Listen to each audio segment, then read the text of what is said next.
ನಂದಿವಾಹನ ನಾಗಭೂಷಣ ದೋಷ ದೋಷ ನಾಶ ವಿನಾಶನ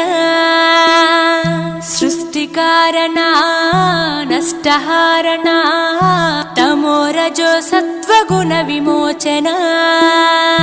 మాఘమాసమున కృష్ణపక్షమున చతుర్దశి నడి జామురాతిరిన మహాలింగమే ఉద్భవించెనట బ్రహ్మ విష్ణువుల అహం అనిగెనట సృష్టికి మూలం నీవని తెలిసి సాగిలబడి నీ మహిమకు మొక్కే అదే మహాశివరాత్రి వెలిసెనట